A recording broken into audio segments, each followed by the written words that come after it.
여러분 반갑습니다. 정국박사입니다. 다들 즐거운 주말 보내셨습니까? 올해도 달력을 보니까 이제 정말로 며칠 남지 않은 것 같습니다. 내일이 지나면 이번 주 4거래일 그리고 다음 주 한 거래일이 남았으니까 올해 폐장까지 딱 정확히 5거래일 남은 상황에서 이제 올해 마지막 증시가 이제 달려가고 있는데요. 정말 저도 주식을 하면서 올해처럼 힘들어 본 적이 없었던 것 같습니다. 특히나 이제 11월 달 정말 힘들었다라고 생각을 했는데 12월 달 뭐 시장의 계엄이라든지 이러한 이슈로 인해서 한 차례 더 시장이 밀려 내려오고 또 다시 오르는가 싶더니 미국의 이 정부 셧다운 우려감이라든지 FOMC 뭐 문제라든지 아무튼 미국 시장이 또 기침하니까 국내 증시가 흔들려 버리고 이런 흐름들까지 정말로 참 쉽지 않은 장세가 올해 연말까지 계속 진행이 될 것 같은데 그럼에도 불구하고 시장에 대한 흐름은 긍정적인 뷰를 좀 펼치고 싶습니다. 왜? 지금 너무나 안 좋았기 때문에 시장에서 모두가 안 좋은 소리만 하고 있고 어디 하나 좋은 소리 하나도 없으며 꼭 그냥 듣고만 보면은 환율은 1,500원을 넘겨야 되고 경제는 폭망을 하고 그 다음에 기업들은 다 망할 것 같은 분위기에 글도 참 이곳저곳에서 많이 퍼다 나르는 그런 흐름도 굉장히 많이 연출되고 있는데요. 과거 여러분들 주식을 얼마나 하셨는지 모르겠지만은 과거에도 이거보다 더 심한 적이 참 많았던 것 같습니다. 특히 이제 어, 언제였더라? 2008년 금융위기 직후에도 이런 흐름도 있었고 그 다음에 2015년도 그 당시에도 뭐 유럽의 브렉시트와 여러 가지 노이즈들이 있으면서 시장 정말로 끔찍하게 빠졌던 구간들 그 다음에 2018년도 그때도 참 시장이 어렵고 또 어려웠었는데요. 그때는 그런 말도 많았어요. 제2의 IMF가 한국에 오고 있다라는 말도 있었는데 뭐 그 이후에 2020년도에 말 그대로 코로나 오면서 한 번 더 지수 찍어 눌러버리니까 뭐 그런 내용 쏙 사라지고 다시 올라오는 흐름도 있었던 것 같습니다. 주기적으로 이러한 시장의 하락 구간들은 굉장히 많았었는데요.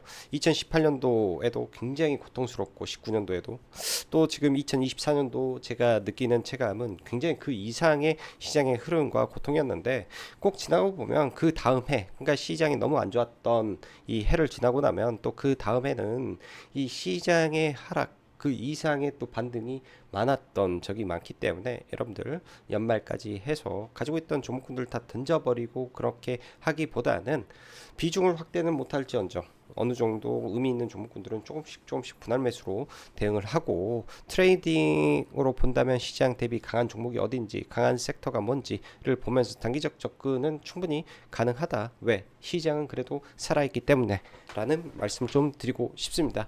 자, 들어가기 앞서서 연말까지 카페에서 이벤트 진행하고 있으니까 관심 있으신 분들은 가입 진행하시면 될 것 같고요. 자, 그럼 바로 시작해 보도록 하죠. 미국 증시 단기 기술적 반등인가 조정의 시작인가 이 점은 미국 차트의 패턴에서만 그냥 단순하게 볼 예정이고요. 주말 미국 시장 보면은 저점 대비해서 저점이 마이너스 1%대까지 빠졌다가 고점 2%대까지 올랐었으니까 저점 대비 3% 이상 반등을 하고 종가상 좀 밀리면서 좀 마감이 됐는데요. 결국 미국 시장도 쌍봉을 만들고 다시 꺾여버리면 이제 문제가 되는 거고 여기서 그냥 계속 상승 추세가 유지된다면 계속 가겠죠. 근데 단기적으로 그렇게 썩 미국도 이제는 좋아 보이지가 않아 보인다. 단지 이제 종목으로만 집중해서 지금 강한 종목이 뭔지, 제일 센 섹터가 뭔지를 보면서 그냥 편승하고 함께 가는 방법뿐이 없겠다. 정도 생각이 들고요.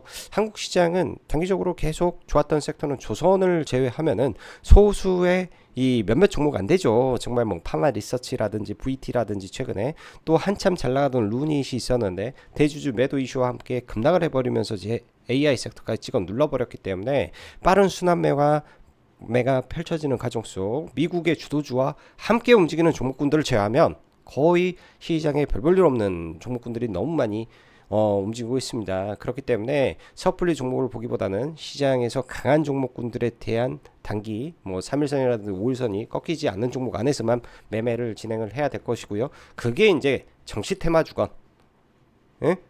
자율주행이건 CCUS건 상관없이 그냥 차트로 대응을 하고 거래대금 많은 종목의 눌림으로만 대응을 하는 게 지금 현재 구간에서는 가장 바람직한 방법이다. 트레이딩으로 대응하는 수밖에 없다. 투자의 관점에서는 조선주가 제일 나으나 조선주 안에서 너무 많이 올랐기 때문에 차선을 조선주 안에서 찾아보는 것도 하나의 방법이겠다 정도 생각을 해 봅니다.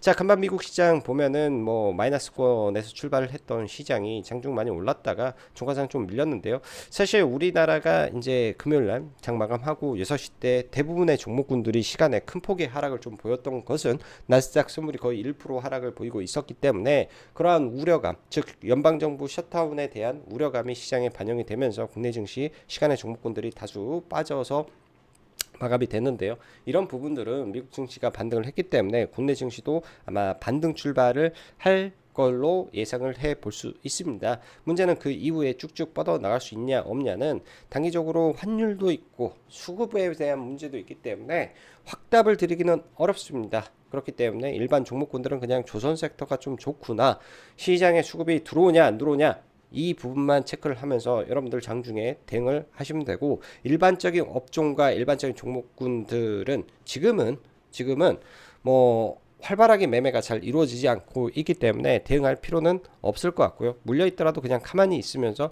지수가 올라올 때 그때 뭐 비중을 확대한다든지, 혹은 지수가 올라오면서 종목군들이 많이 올라올 때 현금이 없다면 그때 현금 확보를 그때 해 놓는다든지, 그런 전략으로 지금은 시장을 바라보는 게 좋을 것 같다 말씀드리겠습니다.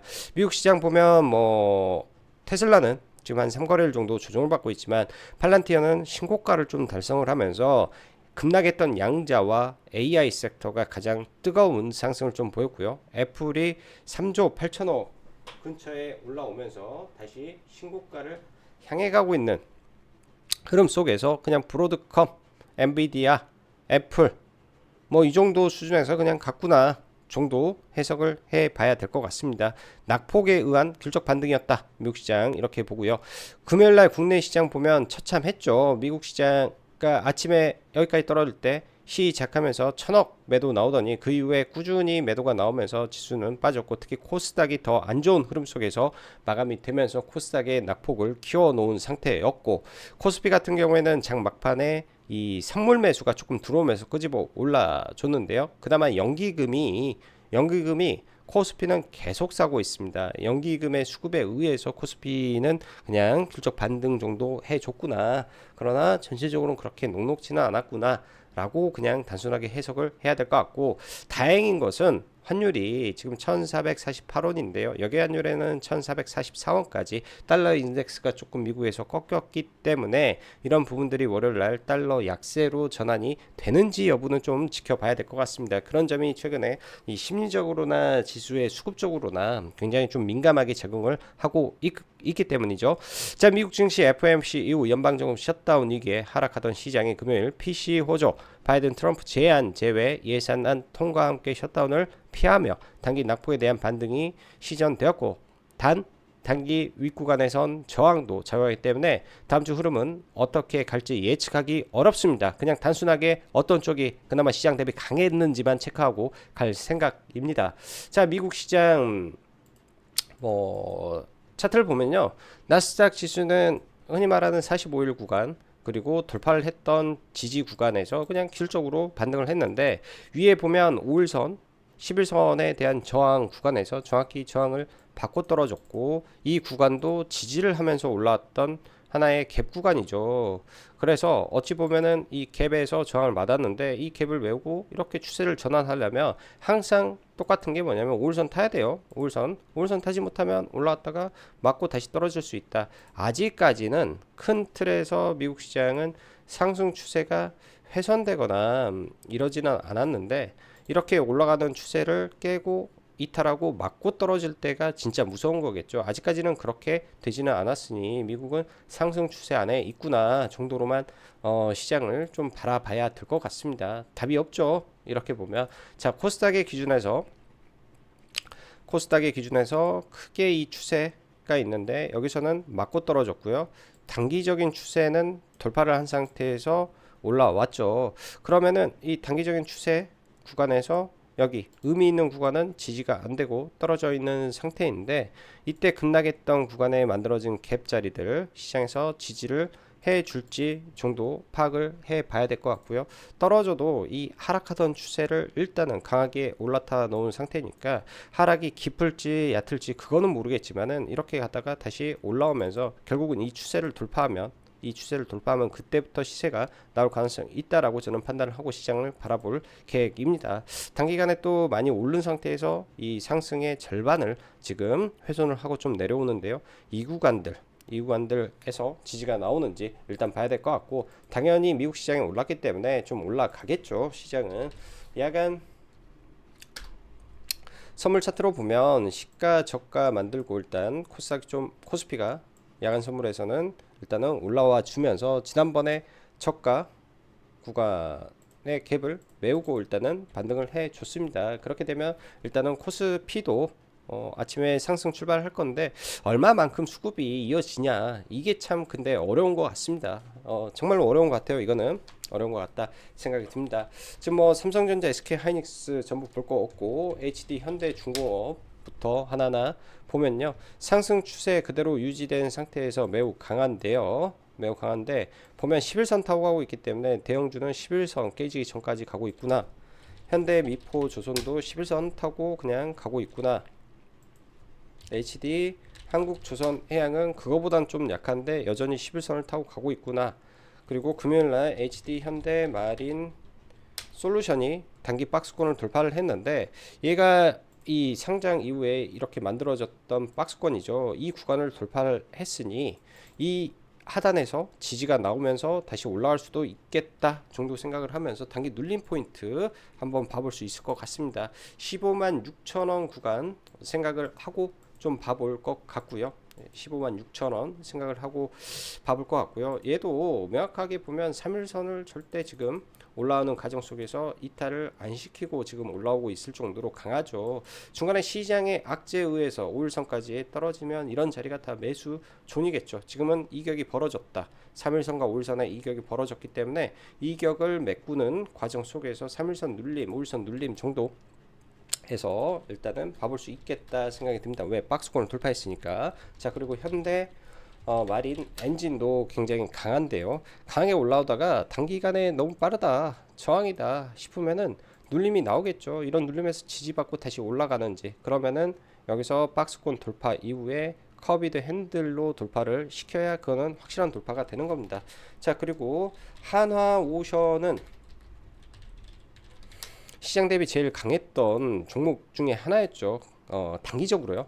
뭐 신고가를 내고 그런 종목은 아니었는데 미국과 이 MRO 직접적으로 연관이 되면서 이번 트럼프 당선 때 굉장히 강했던 흐름을 좀 보였던 종목이 가장 임팩트 있는 이 매물대에 지금 며칠 동안 부딪히고를 반복하고 있습니다.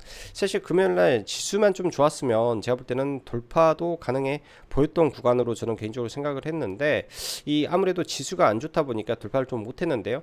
이 21선을 안착하면 한 차례 이렇게 돌파를 시전할 수 있을 걸로 일단 예상을 하고 봅니다. 그래서 차선인 종목인데 이 차선이 이 조선업종에서 차선을 봐야 된다라는 관점에서 돌파를 해주는 거 보면서 얘는 저가 매수로 대응을 해도 저는 상관이 없는 종목이다 이렇게 판단을 합니다. 그래서 하나모션 보고요.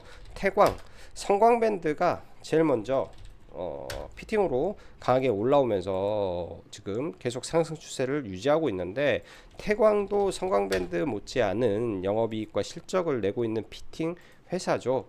근데 의미 있는 이런 윗꼬리 구간을 목요일날 돌파를 해놓은 상태입니다. 대신 이 거래 대금이 너무 좀 모르겠어요. 지금은 전체적으로 거래 대금이 약해서 그럴 수도 있겠지만은 일단 거래량을 실어놓고 올라왔기 때문에 단기적으로 좀 밀리더라도 좀 올라갈 수 있는 힘을 가지고 있을 가능성이 좀 높겠다. 그러면은 뭐 분봉상에서 이런 지지의 영역들 뭐 체크를 해본다든지 하면서 얘도 일봉상 눌림 구간을 보고 눌림 매매를 해봐도 되겠죠. 뭐 11선, 5일선 구간, 지금 5일선이 여기니까 5일선까지 밀리게 된다면 5일선 영역에서 뭐 눌림 매매를 뭐 계획을 해봐도 될 수 있을 종목으로 생각을 해 봅니다. 자, 여기까지 일단 조선주 좀 봤고요. 최근에 이제 뭐 시장 보면은 이제 테마를 제외하고 보면 실적이 있는 그 삼양식품 뭐 신고가를 만들어냈던 시장이고, 그 다음에 뭐 실릭 화장품의 VT를 먼저 날렸었죠. VT를 좀 날렸는데 단기적으로 수급이 들어오는 과정 속에서도 지수가 좀 밀리니까 좀 떨어져 내려오는데요. VT도 최근에 굉장히 좋았던 흐름이었어요. 박스권 돌파하고, 그럼 21선 첫 자리에서 지지해 주는지. 파마 리서치도 최근에 수급이 좋은 상태에서 강하게 좀 올라왔는데 이렇게 얕은 조정을 좀 보이고 있어서 지수 대비 강한 종목이다, 뭐 이렇게 생각할 수 있겠죠. 그래서 의외로 많이 빠지게 되면 계속 체크하고 봐야 될 종목이 되는 거고, 산일전기도 보면 연기금이 꾸준히 매수를 하고 있는 상태에서 신고가를 돌파를 내놓고 일단은 단기 좀 눌리는데, 이런 종목에 다시 수급이 들어가는지 뭐 체크해 볼 필요가 있고요. 편하게에서 일진전기도 신고가 영역까지 올라온 상태에서 약간 지지를 받고 있는 종목 중에 하나인데 이런 구간을 다시 돌파를 해줄지 계속 체크를 하고 봐야 될 뭐 실적주라고 봐야 될까요? 이런 종목군들이니까 계속 체크는 해놓고 봐야 될 것 같습니다.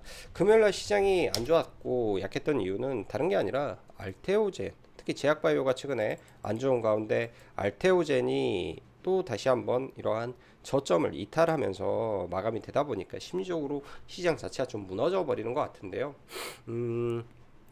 알테오젠 기준에서는 최악의 경우에는 22만원 열어놓고 이 근처 내려오면은 고점 대비 딱 반토막이더라고요. 고점 대비 딱 반토막을 내놓은 구간이기 때문에 모르겠어요. 만약에 이런 구간까지 밀어버릴지, 응? 밀어버릴지. 근데 보통은 주봉상 이러한 의미 있는 구간에서는 반등을 대부분은 해줍니다. 그래서 다음 주에 시장이 좀 밀렸을 때 덧지 그리고 질적 반등을 좀 하면서 지수를 좀 끌어올려 줄지, 이 정도는 좀 체크를 해놓고 좀 봐야 될 것 같고요. 워낙 지금 시가총액 상위 종목군들이 시장이 너무 안 좋다.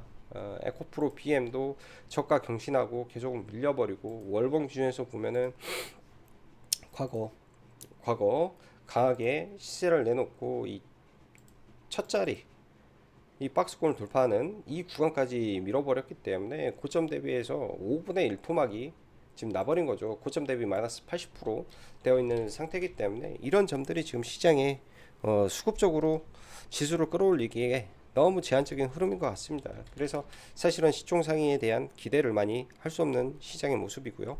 자, 개별 종목들 볼게요. 전진 건설 로봇이 최근에 재건 이슈로 단기에 강하게 박스권을 뚫었기 때문에 단기적으로 눌리면 이 3일선 꺾일 때까지는 뭐 왔다 갔다 하겠죠. 딱 그 정도 선에서만 뭐 예를 들어서 3빌리언처럼 이렇게 단기에 돌파하고 뭐 눌렸다가 반등하고 그게 끝입니다. 여기 3일선 깨지면 끝난다라고 봐야 될 것 같아요. 제 기준에서는. 그리고 나머지 재건들은 아예 볼 필요가 없고요. 아예. 그리고 금요일날 온코 닉 테라피틱스가 이때도 거래대금을 한 7천억, 금요일날도 4천억이 터지면서 사실상 삼성전자, SK하이닉스를 제외하면 가장 거래대금이 많이 터진 상태인데, 사실 모멘텀적으로는 특별한 내용이 많이 없다 보니까 이거를 뭐 재료적 관점에서 제가 여러분들한테 뭐라고 말을 할 수는 없는 것 같습니다. 저도 상장하고 나서 몇 차례 매매는 했었어요. 다 수익으로 나왔고, 금요일날도 여기서 그냥 다 뭐 짧게 수익을 실현하면서 매매는 했었는데, 왜 거래대금이 1이니까 그렇고요. 올려칠 때 거래대금이 있고 만약에 빠지더라도 2만원 초반대 여기 박스권을 돌파한 여기까지는 뭐 매수로 대응을 해볼 텐데, 여기서 반등하고 강하게 이탈한다, 전량 가지고 있더라도 손절하고 아마 저는 대응하고 그냥 끝내버릴 것 같습니다. 그래서 금요일날 볼 것 같고요. 최근에 보면 SOS랩이라든지 보면 단기에 기준봉을 만들고 강하게 돌파한 이후에 그냥 올라갔다가 이 차익 매물 하고 그냥 끝내버리는 흐름이 많기 때문에 철저하게 기준을 가지고 지금은 종목을 봐야 될 것 같아요.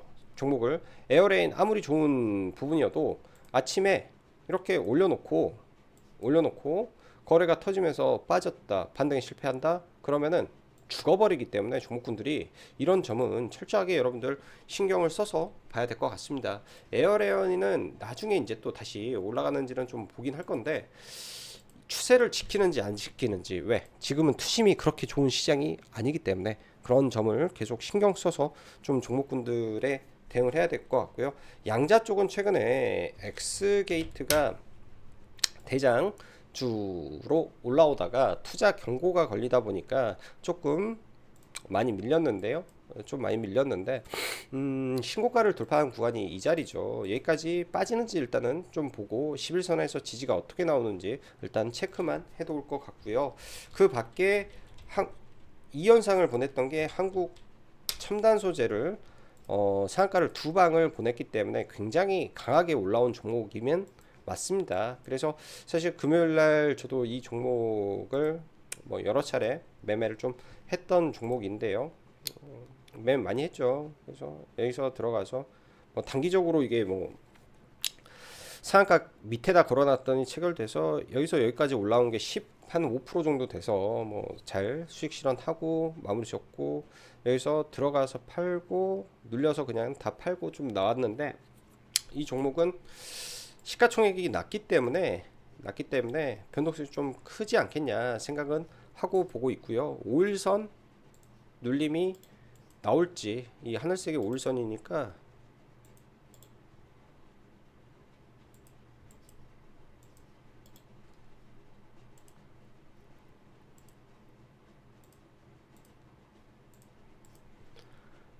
오일선이 이 정도 되네요. 5일선 전환선 뭐 이 정도 구간에서 단기 눌림이 나온다면 한번 봐볼 수도 있겠다. 이게 좀 종목에 끼가 좀 있는 것 같아서 봐볼 수도 있겠다, 이런 생각이 듭니다. 시가총액이 200억인데 600억 거래대금이 터졌기 때문에 지금 나름 이 한 바퀴를 돌려놓은 상태라 해볼만 할 것 같다, 이런 생각이 들고요. 거래가 좀 약하긴 하지만은, 자, 그리고 단기적으로 루닛이 대주주 매도로 인해서 좀 하락이 폭이 세죠. 보통 제가 보는 라인 중에서는 이런 의미 있는 구간들, 이평선에서는 스윙의 관점에서 45일선을 참 좋아합니다. 그리고 첫 상승 이후 11선 눌림 뭐 이런 구간들 좋아하는데, 중기적으로는 45일선 눌림 한번 봐볼 수 있을 것 같고, 폴라리스 AI도 지금 끼가 좋아요. 빠져야 될 자리에서 올라왔는데 단기적으로 11선, 5일선 이렇게 한 방에 돌파를 해놓고 금요일날 마무리가 됐는데, 시간 외에 지수의 약세에 의해서 좀 밀렸다라는 관점에서 월요일날 빠지더라도 다시 끄집어 올리는 그런 수급이 들어올지 정도 봐야 될 것 같습니다. 단순하게 얘도 지금 뭐 제가 그 누가 이건 말할 수가 없는 게, 폴라리스 AI가 재료가 있나라고 누가 저에게 물어보신다면 저는 모르겠다, 이렇게 말씀드리고 싶어요. 근데 시장에서 탄력이 좋고 끼가 많아서 트레이딩 영역에서 볼 수는 있을 것 같다,